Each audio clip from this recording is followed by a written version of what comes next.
Muito bem, pessoal. Então, vamos novamente aqui, né? Então, como eu já havia dito, o objetivo dessa aula é fazer um estudo em relação quando há uma variação de frequência em relação aos amplificadores de pequenos sinais, tá?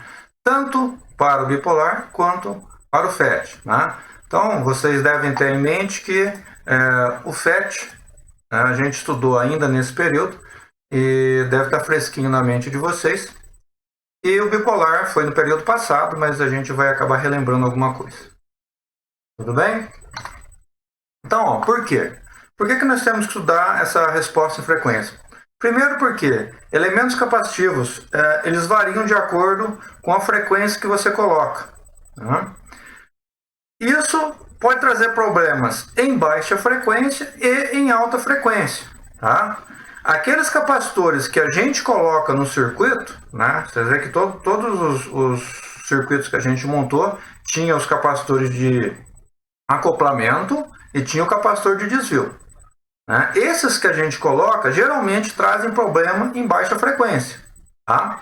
E quando a gente vai aumentando a frequência do nosso circuito, tá?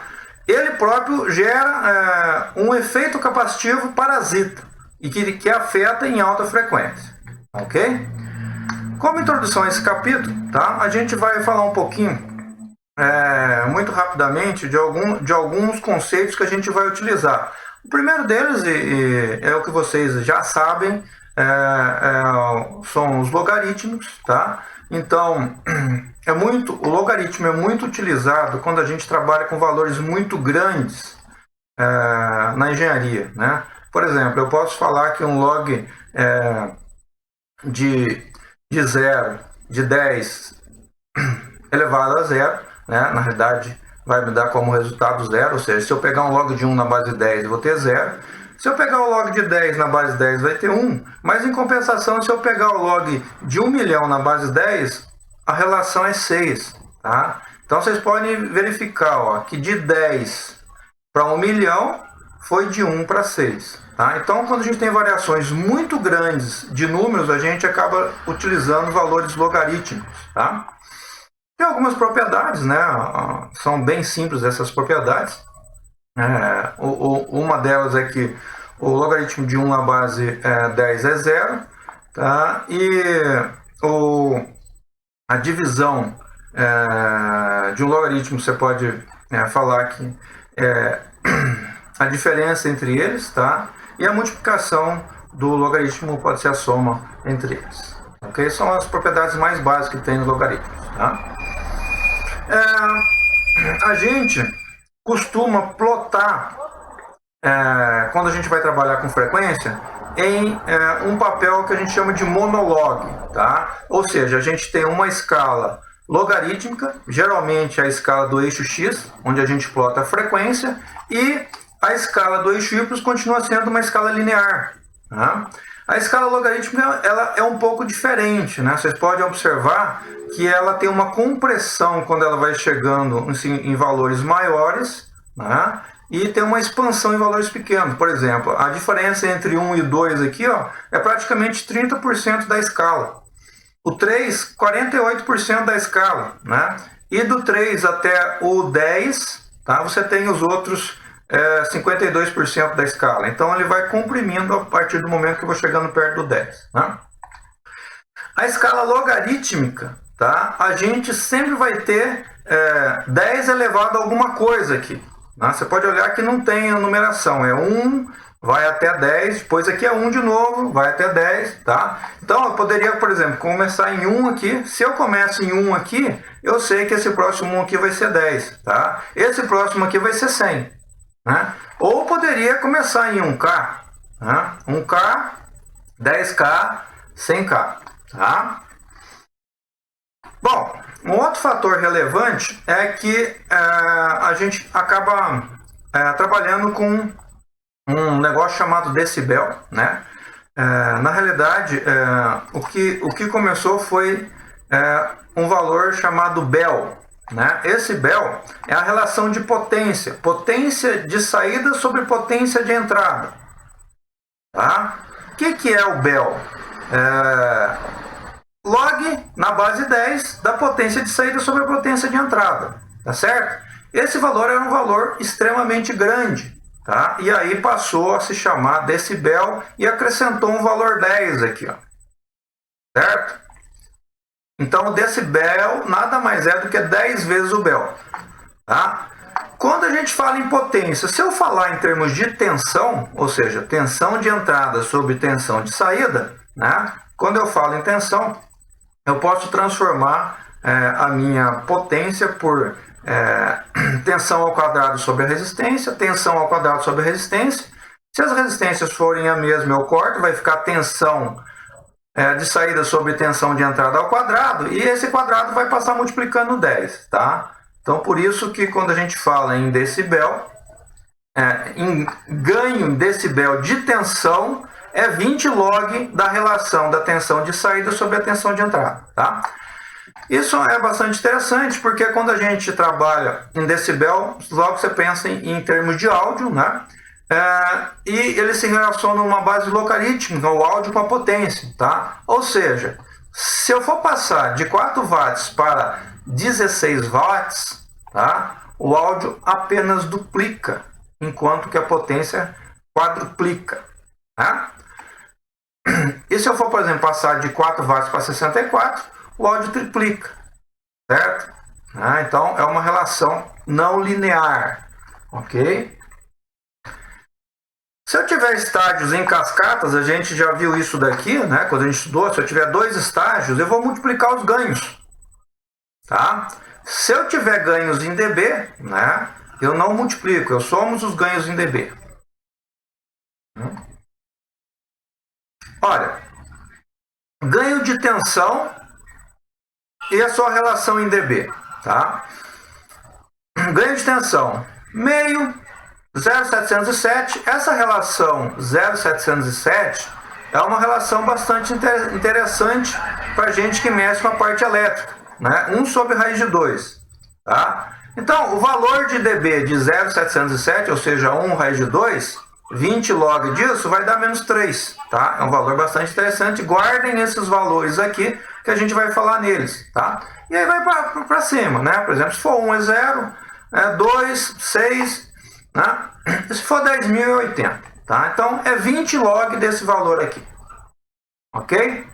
Então, bastante atenção com esse valor, 0,707 menos 3 dB. Isso daqui, ó, é a resposta típica de frequência de um amplificador. Pode ser bipolar, pode ser FET, tá?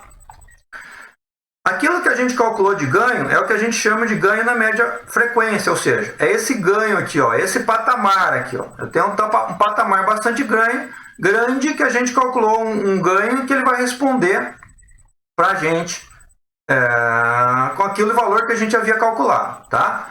Se eu tiver uma frequência muito baixa ou muito alta, tá? Esse ganho vai diminuir, tá certo? Se for na parte de baixo, são aqueles capacitores que a gente colocou, tá? Aqueles capacitores vão fazer com que a minha frequência, que o meu ganho diminua em baixa frequência. Se for na parte de alta, tá? São os capacitores parasitas do meu circuito, tá? Olhando esse gráfico aqui, ó, eu tenho um ganho normalizado, tá certo? Normalizado em módulo, tá?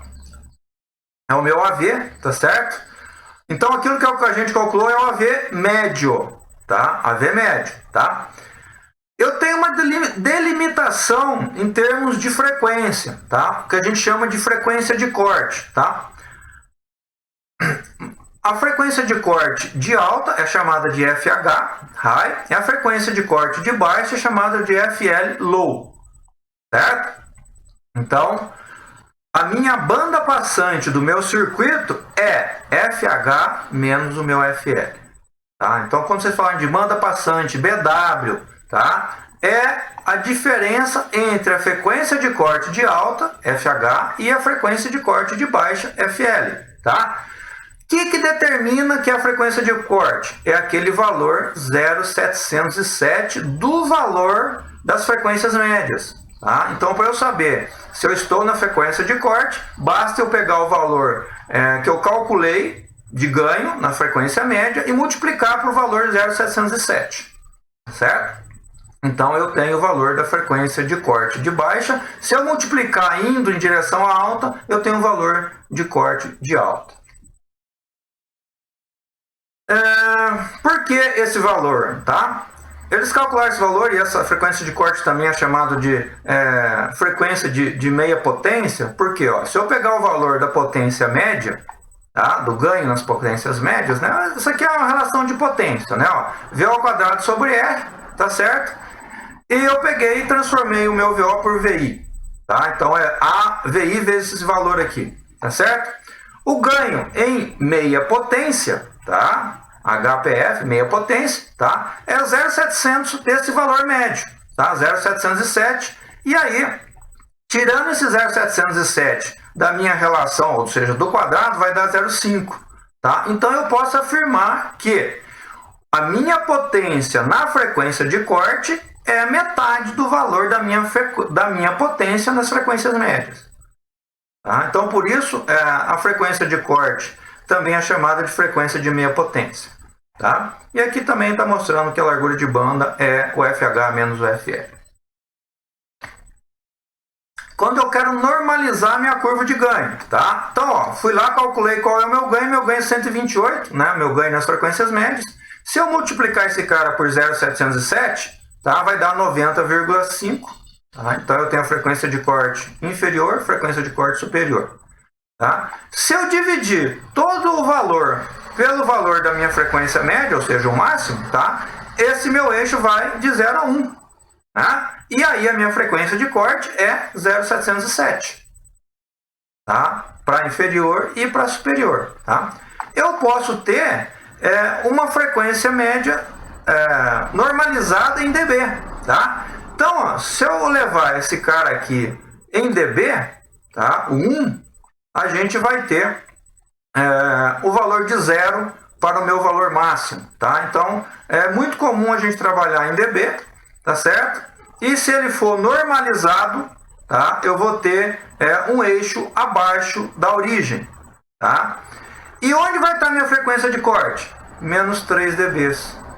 Tá? A minha frequência de corte, se vocês lembrarem aquela tabela que eu mostrei, o 0,707 equivale a menos 3 dB. Então a minha frequência de corte em dB é menos 3 do valor máximo. Tá? Também tem uma diferença de fase, né? Se eu modifico o meu valor de frequência, eu vou ter diferença de fase. Vocês lembram que os nossos circuitos que eram emissores comum, tá? E source comum, existe uma relação de 180 graus de fase da saída em relação à entrada. Então, nas frequências médias, eu tenho uma relação de 180 graus. Tá? Em baixa, isso vai para 270. Certo? Eu tenho uma diferença. Tá? Na frequência de corte inferior, é uma diferença de 45 graus, aproximadamente. E em alta, ele tende a 90. Tá? E aqui também 45 graus. Ok? Bom, pessoal, era isso que eu tinha para falar, pelo menos nessa introdução.